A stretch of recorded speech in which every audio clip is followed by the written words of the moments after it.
والصلاة الله من الشيطان خير ما أخرجت للناس تأمرون بالمعروف وتنهون عن المنكر وتؤمنون بالله اللهم سبحانك لا علم لنا إلا ما علمتنا إنك أنت العليم الحكيم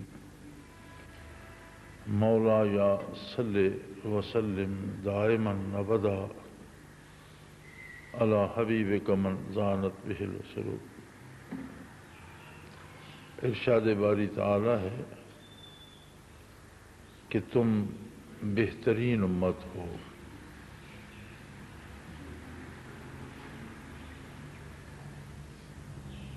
اخرجت للناس،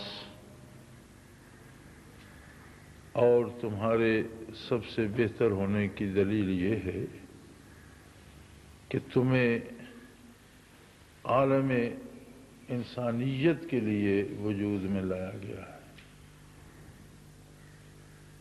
نوع انسانی کی بقا، نوع انسانی کی فلاح، نوع انسانی میں امن، نوع انسانی کے ساتھ عدل اور نوع انسانی کو زندگی کے وسائل کی فراہمی میں سب سے بڑا کردار تمہارا ہے، اور اس میں تم صرف عالم انسانیت کو محبت، صلہ رحمی اور زندگی کے وسائل ہی مہیا نہیں کرتے، بلکہ تأمرون بالمعروف،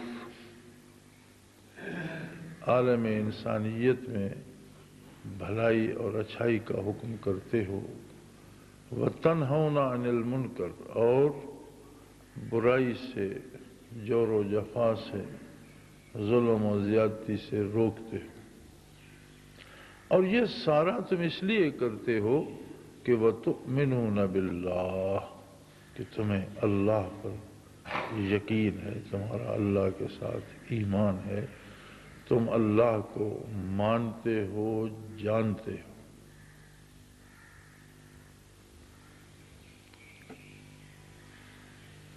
رب جلیل کے اس ارشاد سے واضح ہوتا ہے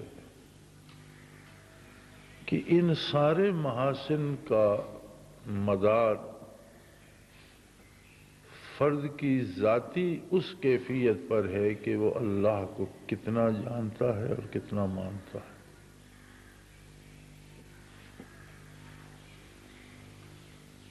اگر یہ معاملہ درست نہ ہو، اللہ پر اعتماد ہی نہ ہو، اللہ کے ساتھ ذاتی تعلق ہی مضبوط نہ ہو، تو اللہ کی مخلوق کی بھلائی کا کیا سوچے گا؟ آج اگر ہم اپنے آپ پر غور کریں اور اپنے ارد گرد پر غور کریں، اپنے ماحول کو دیکھیں، تو ایک نفسا نفسی کا عالم ہے۔ ہر شخص کو اپنے مسائل سے دلچسپی ہے، اس کی اپنی ضرورتیں ہیں، اور اس کے پاس فرصت ہی نہیں ہے کہ وہ اپنے ارد گرد کو یا اپنے ماحول کو دیکھے۔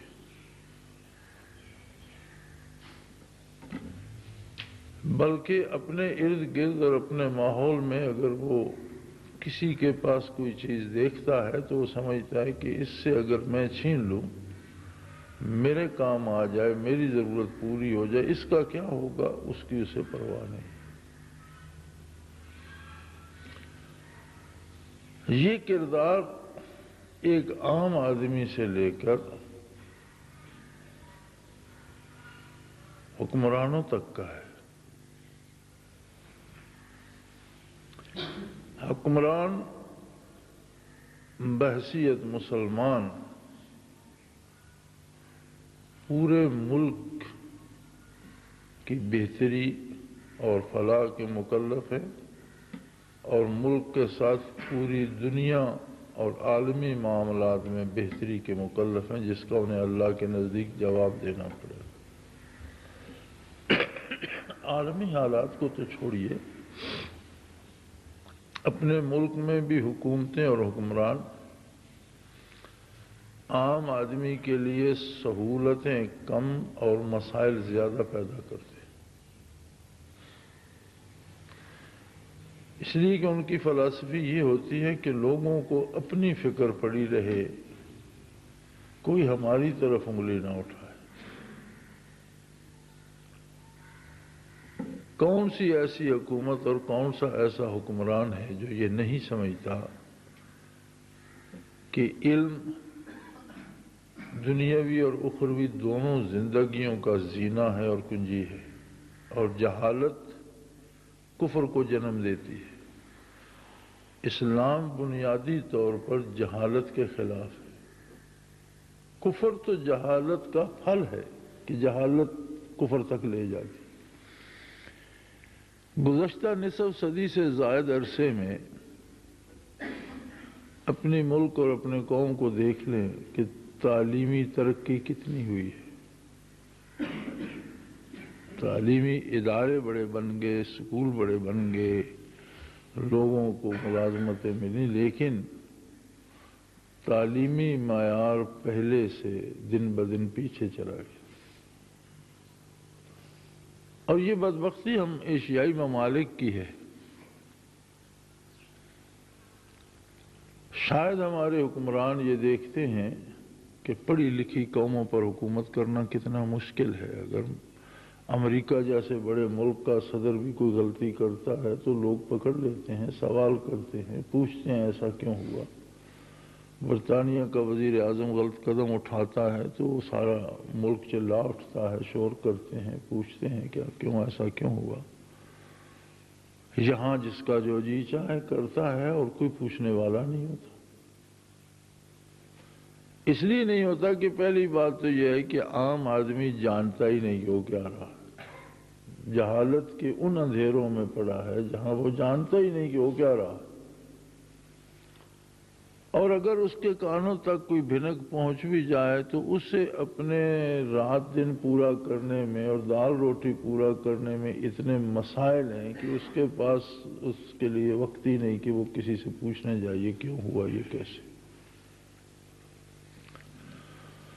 جب علم نہیں ہوتا، جہاں جہالت ہوتی ہے وہاں عدل نہیں ہوتا۔ عدل بھی علم کے ساتھ ریلیٹڈ ہے۔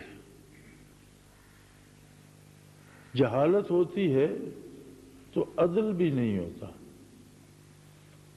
لہذا عام آدمی کو انصاف نہیں ملتا۔ آپ دیکھ لیجئے جہاں ہم بیٹھے ہیں یہ ویرانہ کبھی آپس میں لوگ لڑتے بھی تھے، قتل و غارت بھی کرتے تھے، لیکن آپس میں کبھی کوئی باہر سے آ کر ان لوگوں کو لوٹ کر نہیں لے جاتا تھا۔ عام چوری اور ڈکیتی اس علاقے میں نہیں ہوتی تھی۔ آپس کی لڑائی الگ بات ہے، لیکن کوئی باہر سے یہاں نہیں آتا تھا اور کوئی چوری ڈکیتی نہیں ہوتی تھی۔ اب کوئی دن کوئی رات ایسی نہیں ہے کہ ٹرک نہ لوٹے جاتے ہوں، دکانیں نہ لوٹی جاتی ہوں، اور کوئی پوچھتا ہی نہیں، اور لوگوں نے اس کی رپورٹ کرنا ہی چھوڑ دی ہے، اس لیے کہ چوروں کو کوئی نہیں پکڑتا، جو اطلاع دینے جاتا ہے وہ پکڑا جاتا ہے۔ اور جتنا چور لے جاتے ہیں اس سے زیادہ سرکاری محکموں کو دے کر وہ اپنی جان چھڑاتے ہیں کہ جو چوروں سے بچ گیا وہ یہ انصاف دینے والے لے لیں گے، لہذا نہ ہی جا۔ یہ جہالت کا ثمر ہے۔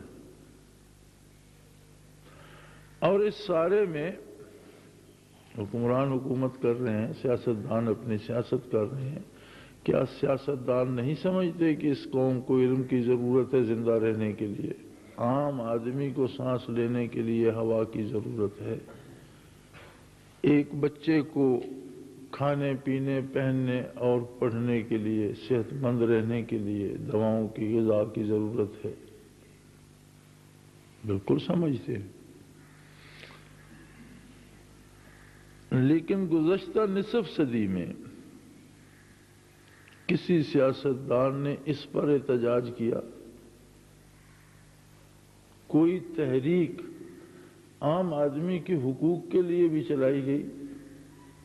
یا آپ بھی دیکھ لیجئے کہ موجودہ اسمبلی وجود میں آئی اور اس میں شاید پہلی دفعہ ملک کی تاریخ میں دینی سیاسی جماعتوں کا اتحاد ہوا اور سنی، شیعہ، دیوبندی، بریلوی، مقلد، غیر مقلد سارے علماء ایک پلیٹ فارم پر کھڑے ہو کر مقابلہ کر رہے ہیں، لیکن ان کا ٹارگٹ صدر صاحب کی وردی اور ایل ایف او ہے۔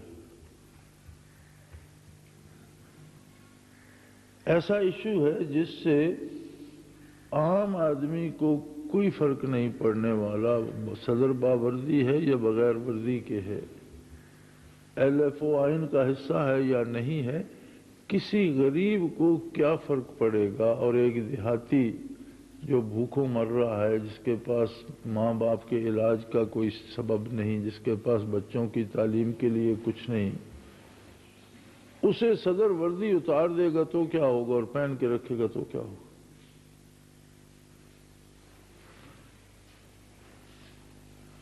غریب لوگ محنت کرتے ہیں، مزدوری کرتے ہیں، اب بڑی محنت سے لوگوں نے یہاں پیاز اگائے، اس کی کئی بار گوڈی، صفائی، پھر اسے پانی دو، یہ کرو وہ کرو۔ جب فصل آئی تو 1.5 سے 2 روپے کلو تھے۔ جب کاشتکار کی فصل آئی تو قیمت 1.5 سے 2 روپے کلو تھی۔ اب کاشتکار کے پاس ختم ہو گیا، اب تو کولڈ سٹوریج سے آ رہے ہیں اور 13 سے لے کر 15 روپے تک کلو بازار میں بک رہے، وہی کاشتکار خرید کر کھا رہا، کیونکہ اس کے پاس تو کولڈ سٹوریج بھی نہیں ہے کہ وہ اس میں رکھتا، اس کی تو مجبوری تھی، اس نے بیچ دیے، لیکن اسے 1.5 سے 2 روپے ملے پر کلو۔ اب وہی خریدتا ہے تو اسے 13 روپے کلو، آج کا بازار کا بھاؤ ہے کہ اسے 13 روپے کلو ملتے۔ تو کیا کاشتکار کے پاس باہر جانے سے یا کولڈ سٹوریج میں جانے سے اس میں کسی نے سونے کے ورق داخل کر دیے؟ لیکن کسی کو فرصت ہے کہ اس غریب کی آواز سنے؟ اب مونگ پھلی کا فصل آیا، مارکیٹ میں ریٹ جا کر پوچھو تو 600 روپیہ من ہے۔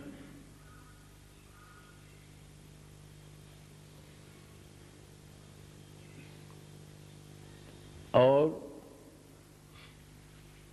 زمیندار سے 600 روپیہ من لے کر 3200، 3400 روپے من بھنی ہوئی مونگ پھلی ریڑھیوں پہ بک رہی ہے، اور جو 10 دانے لفافوں میں بند کر کے بیچتے ہیں وہ تو شاید 100 روپے اس سے بھی بڑھ جاتی ہے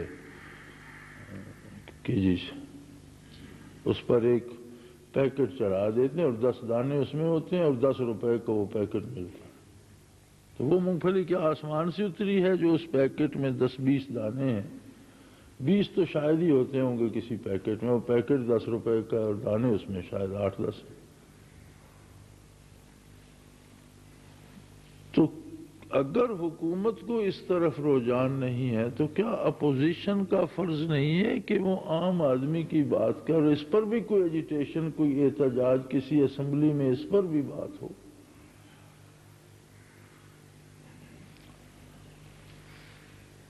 لاہور ریس ہوئی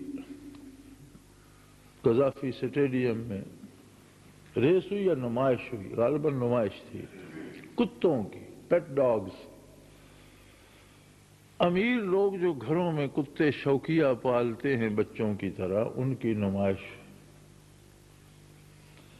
اب گراؤنڈ میں کتے پھر رہے ہیں اور ہر کتے والی، اکثر والیاں زیادہ تھیں اور والے کم تھے، تو ہر کتے والے کے ہاتھ میں منرل واٹر کی ایک بوتل تھی، اور ایسے بھی تھے جن کے پاس پاکستانی بوتلیں نہیں تھیں، درآمد کی گئی امپورٹڈ منرل واٹر کی پانی کی بوتلیں کتوں کے لیے تھیں۔ یہاں سے آپ 2-4 قدم ادھر چلے جائیں، 4 قدم ادھر چلے جائیں،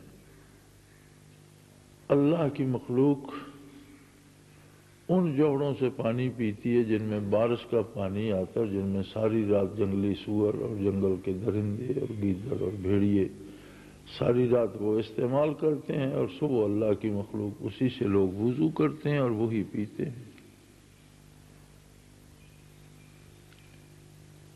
کیا کبھی اگر حکومت نے توجہ نہیں دی تو کسی اپوزیشن نے، جس میں بڑے بڑے اہل علم، اب تو سارے علماء وہاں جمع ہو گئے، اور اس امت کے علماء جسے اللہ کریم فرماتا ہے اخرجت للناس، تم نسل انسانی، خواہ وہ مومن ہے یا کافر، مومن کا نہیں کہا اللہ نے کہ تم مومنوں کی بہتری کے لیے، نہیں، مومن ہے یا کافر، جو بھی انسان ہے اس کی بہتری سوچنا تمہارے ذمہ ہے۔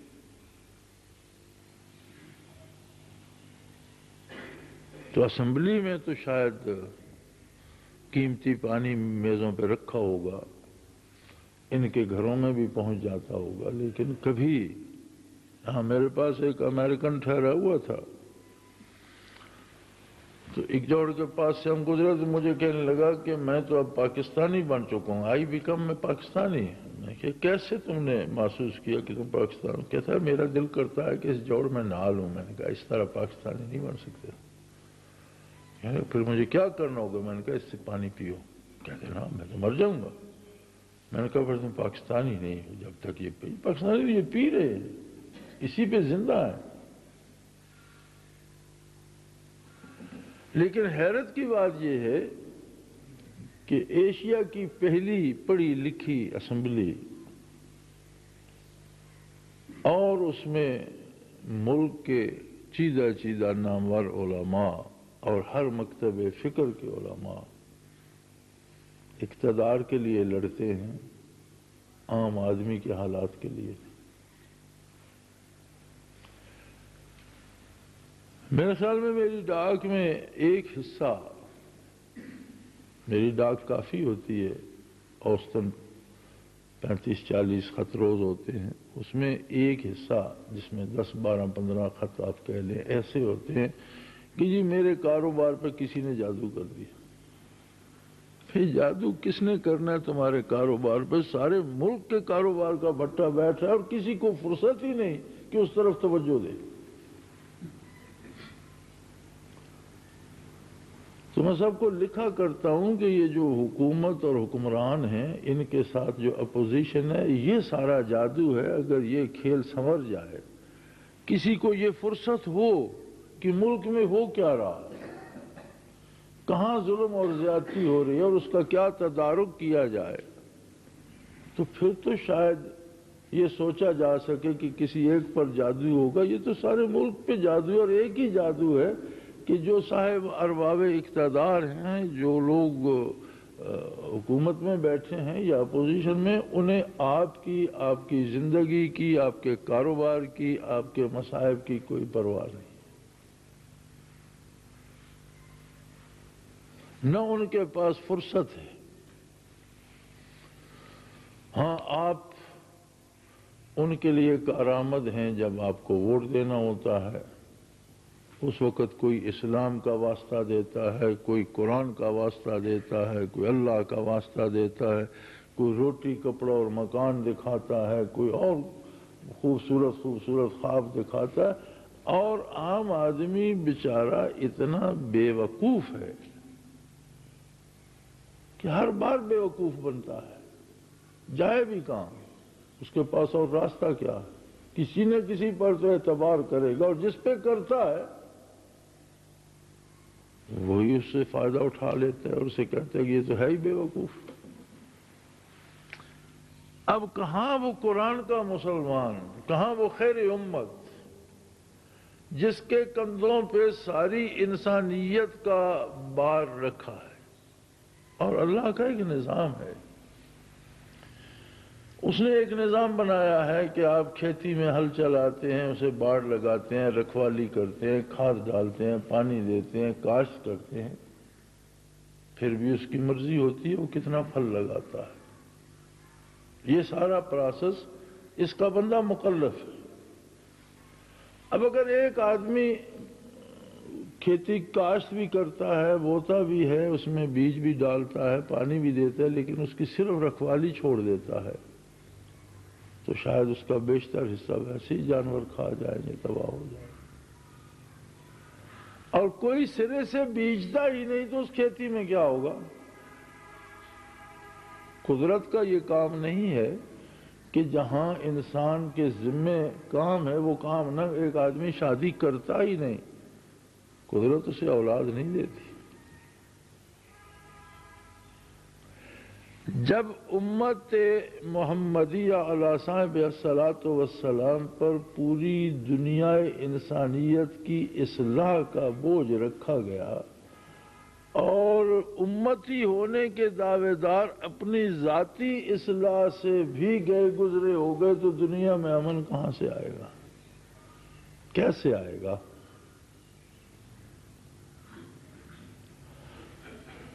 جو اقوام اللہ پر ایمان نہیں رکھتی، ان کے امن قائم کرنے کا طریقہ تو اب آپ نے اچھی طرح دیکھ لیا۔ امریکہ نے افغانستان میں بھی امن قائم کر دیا، عراق میں بھی امن قائم کر دیا، اور دنیا کے کم و بیش 128 ممالک میں خانہ جنگی ہو رہی ہے، جس میں اکثر 90% اسلحہ امریکہ بیچ رہا ہے۔ یہ سارا غیر مسلم طاقتوں کے قیام امن کی کوشش ہے، یعنی فساد سے فساد کو ختم کرنے کی کوشش کرتے ہیں۔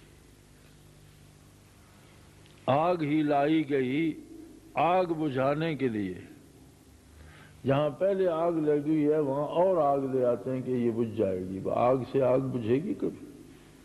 فساد سے فساد کبھی کم ہوگا؟ وہ بڑھے گا۔ لیکن یہ ذمہ داری اللہ کی طرف سے تھی، کنتم خیر امہ، تم ایک بہترین امت ہو۔ اور ہم آج بھی، ہماری تمنا جو ہے، ہماری جو اپنی آرزو ہے وہ یہ ہے کہ ہم پر صحابہ کرام کی طرح رحمت کی بارشیں نازل ہوں، خلفاء راشدین کی طرح، ابو بکر صدیق، فاروق اعظم، عثمان غنی، حضرت علی کرم اللہ وجہ الکریم کی طرح ہم پر اللہ کی طرف سے انعامات کی بارش ہو۔ ہم ایک دنیا کو مسخر کرنا چاہتے ہیں، کیوں؟ ہم بڑا بننا چاہتے ہیں کہ ہم اس کی بھی ٹانگ توڑ دیں، اس کا بھی بازو توڑ دیں، اس کے بھی کان کاٹ لیں اور ہم چودھری بن جائیں، اور اسی کو ہم جہاد کہتے ہیں۔ کیا ہمیں امن کے لیے ہم بھی کچھ نہیں چاہتے؟ کون سا یہ جہاد ہے کہ 10 آدمی 50 آدمی مسجد میں بیٹھے ہیں، آپ نے ایک بم پھینک دیا؟ غریب آدمی مزدوری کی، دن بھر 4 پیسے ملے، بازار سے سودا خریدنے گیا، آپ نے بم چلایا، وہ مر گیا، بچے یتیم ہو، کون سا جہاد ہے؟ بس جلا دی کسی غریب کی، دکانیں لوٹ لی کسی مسکین کی، پتہ نہیں اس نے ادھار لے کے بنائی تھیں یا اس نے کسی کے پیسے دینے لینے، فکر نہیں کسی کو، بازاروں کے بازار لوٹ لیے، منڈیوں کی منڈیاں جلا دیں، گھر جلا دیے۔ کیا ہے؟ جہاد ہو رہا ہے؟ کون سا جہاد ہے یہ؟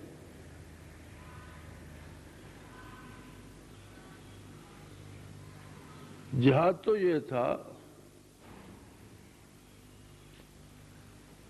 کہ 84 کے قریب غزوات و سرایہ ہوئے حیات طیبہ محمد الرسول اللہ صلی اللہ علیہ وسلم،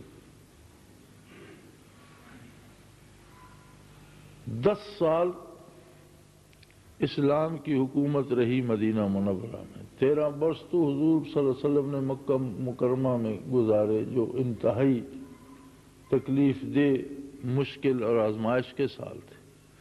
حضور مدینہ منورہ تشریف لائے تو اسلامی حکومت کی بنیاد رکھی۔ اب اس کے ساتھ ہی جنگیں شروع ہو گئیں، احد میں، پھر بدر میں، پھر احد میں، پھر الہٰذا کام بڑھتا چلا گیا، پھر وصال نبوی تک 84 کے قریب جنگیں حکومتی سطح پر لڑی گئی۔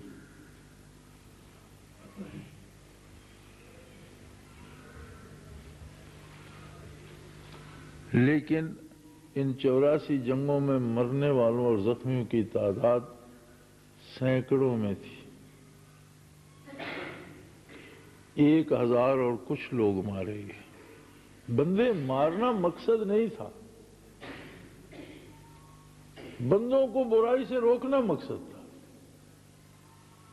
اور نبی کریم صلی اللہ علیہ وآلہ وسلم نے حضرت علی کرم اللہ وجہ الکریم کو ایک مہم پر بھیجتے ہوئے فرمایا کہ اے علی یہ بات یاد رکھنا، 100 کافر کو بحالت کفر قتل کرنے سے ایک کافر کو مسلمان کر لینا اور دوزخ سے بچا لینا اللہ کو زیادہ پسند ہے۔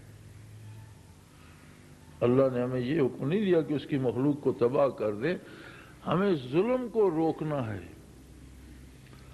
اور حکم ہوتا تھا افواج اسلام کو، درخت نہیں کاٹے جائیں گے، پھلدار درخت خراب نہیں کیے جائیں گے، پینے کا پانی خراب نہیں کیا جائے گا، فصلیں نہیں اجاڑی جائیں گی، معبد خواہ بت خانہ ہے نہ اسے خراب کیا جائے گا، نہ اس میں رہنے والے لوگوں کو پریشان کیا جائے گا، اور ہر شہری جو مقابلے میں تلوار نہیں اٹھاتا اس پر تلوار نہیں اٹھائی جائے۔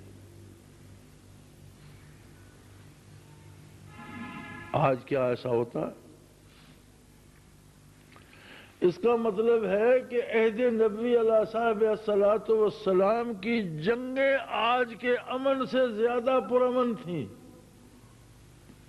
جتنے لوگ آج امن کے زمانے میں مارے جاتے ہیں اتنے ان جنگوں میں نہیں مارے جاتے تھے۔ یہ اسلام ہے۔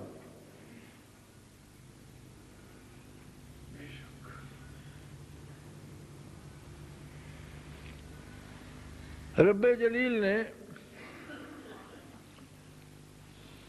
بندے کا اپنے پر یقین قائم رکھنے کے لیے، اعتماد قائم رکھنے کے لیے، اپنے ساتھ رشتہ قائم رکھنے کے لیے دن میں 5 مرتبہ کی ملاقات فرض کرا دی کہ دن میں 5 بار میرے پاس آؤ، میری بارگاہ میں آؤ، ہاتھ منہ دھو کر وضو کر کے تازہ دم ہو کر آؤ اور میرے ساتھ اپنی ساری باتیں بیان کرو، ساری تکلیفیں، سارے دکھ بیان کرو۔ یہ 5 بار کی حاضری سے اللہ کو کیا ضرورت ہے؟ کیا مل جاتا ہے اسے؟ بندہ جس کی بارگاہ میں 5 دفعہ دن میں پیش ہوتا ہے اس کے ساتھ اس بندے کا رشتہ مضبوط ہوتا چلا جاتا۔ اسی طرح مال میں زکوٰۃ اس لیے فرض نہیں کی کہ اللہ کو محتاجی ہے، اس لیے فرض کی کہ مال ہی کی محبت میں نہ رہ جاؤ، مال میرا ہے، تمہیں پتہ ہو کہ میں نے دیا، جہاں میں حکم دیتا ہوں وہاں خرچ کرو۔ حج اسی لیے فرض کیا کہ میرے حضور آؤ، ساری شان و شوکت چھوڑ کر 2 انسلی چادروں میں میدان حشر بنا دو زندگی میں کہ ہر بندہ کفن پہنے ہوئے ہو۔ 2 انسلی چادریں کفن ہے اور کیا ہے؟ پھر رمضان المبارک فرض کر دیا کہ 12 مہینوں میں 1 مہینہ ایسا ہو کہ تمہارا کھانا پینا سونا جاگنا اٹھنا بیٹھنا ہر کام میرے ساتھ متعلق ہو۔ کیا اب اللہ کا حکم ہے، اب اذان ہو گئی اب کھانا بند، فجر کی اذان ہو گئی اب کھانا بند، مغرب کی اذان ہوئی اب کھا پی سکتے، رزق حلال ہے، گھر میں موجود ہے، برف بھرا پانی رکھا ہے، پیاسے بیٹھے نہیں پیتے، فروٹ پڑا ہے، کھانے طرح طرح کے پڑے ہیں، گھر بھرا ہوا ہے لیکن کھاتے نہیں۔ اس قدر قرب الہی ہو جائے کہ ہر بات میں عظمت الہی تمہارے سامنے ہو، تاکہ تمہیں مجھ پر یقین و اعتماد ہو اور تم میدان عمل میں جاؤ تو وہ کرو جو میں نے تمہارے ذمہ لگایا ہے۔ لیکن ہوتا یہ ہے کہ ہم دوا کم لیتے ہیں اور بد پرہیزی زیادہ کرتے ہیں، نمازیں کم پڑھتے ہیں، جھوٹ زیادہ بولتے ہیں، روزے کم رکھتے ہیں، حرام زیادہ کھاتے ہیں۔ بالکل وہی بات کہ ایک مریض دوا کم لیتا ہے لیکن بد پرہیزی زیادہ کرتا ہے تو وہ مرے گا نہیں، تباہ نہیں ہوگا تو کیا ہوگا؟ اور اس کا نتیجہ یہ ہے کہ ہم جو عالم کے امن کے امین تھے، ہم جو روئے زمین پر بسنے والے انسانوں کو امن دینے والے تھے، خود ہمارے پاس امن نام کی کوئی چیز نہیں رہی۔ کسی کو کیا دے گا جس کے اپنے پاس نہیں ہے؟ ہم خود اس نعمت سے محروم ہو گئے اور اس ذلت میں جا گرے کہ آج ہم کافروں کے لیے کھلونا بنے ہوئے۔ وہ کافر طاقتیں امریکہ کے ایک بہت بڑے فوجی جرنیل نے، جو ذمہ دار ہے اور جسے اب وہ بہت کھینچ تان رہے ہیں، اس نے بڑے واضح الفاظ میں وہ بات کہہ دی جو امریکہ اور مغرب چھپاتا ہے۔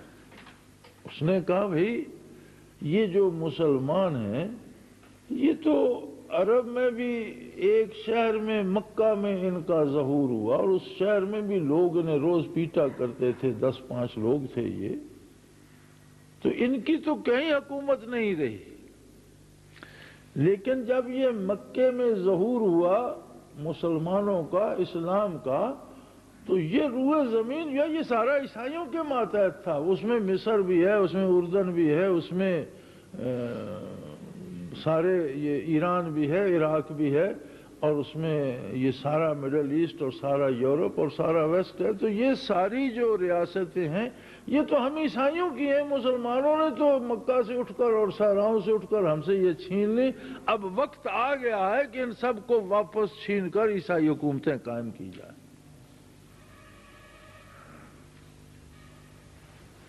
اور اس نے کہا یہ صلیبی جنگیں ہیں جو ہم لڑ رہے ہیں،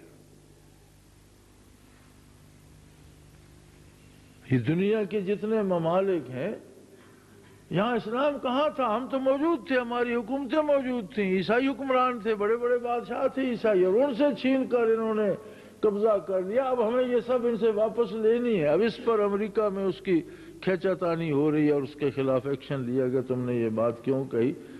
لیکن بات تو نکل گئی، اب بات تو نہیں روکی جا سکتی۔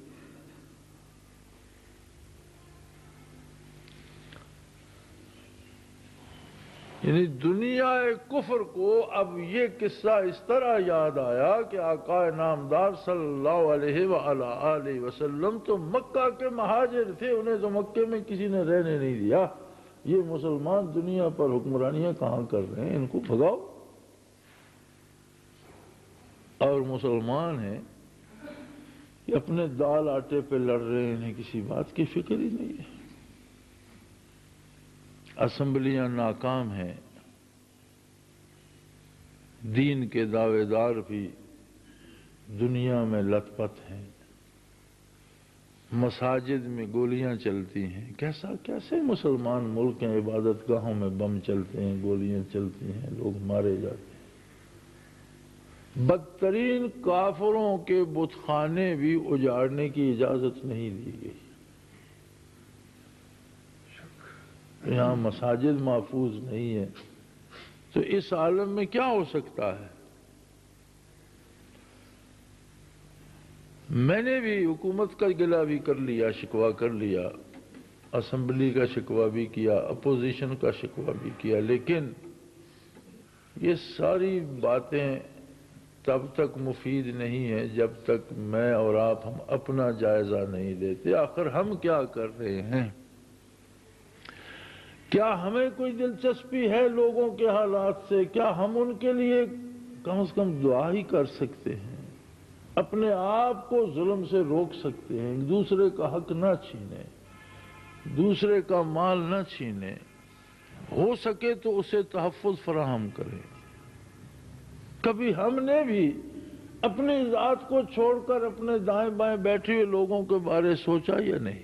اور اگر نہیں سوچا تو ہم بھی پھر خیر امت میں سے نہیں ہیں۔ یہ ملمہ تو اتر جائے گا۔ یہ جو ہم نے شیر کی کھال پہن رکھی ہے کہ ہم مسلمان ہیں، ہم مسلمان ہیں، تو ہم نے شیر کی کھال پہن رکھی ہے، اندر تو گیدڑ ہی ہے، اور یہ کھال تو موت کھینچ کر ادھر پھینک دے گی، اندر سے گیدڑ نکل آئے گا۔ شیر کی کھال نہیں پہنو، شیر بن کر دکھاؤ۔ یہ رمضان المبارک جو آ رہا ہے یہ بھی ایک ریفریشر کورس ہے کہ پانی کا گھونٹ بھی پیو تو اللہ سے پوچھ کر، سو بھی تو اللہ سے پوچھ کر، جاگو بھی تو اللہ سے پوچھ کر، کھانے کا ایک دانہ بھی کھاؤ تو اللہ سے بات کر کے۔ یہ ایک ریفریشر کورس ہے۔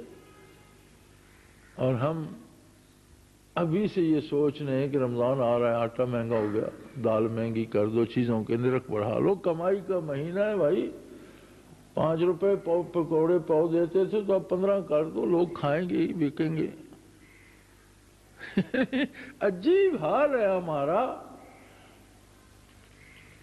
کہ دنیا کچھ سے کچھ ہو جائے، ہر بندہ لوٹ مار کی فکر میں ہے، کسی دوسرے کے لیے کوئی خیر سوچتا ہی نہیں۔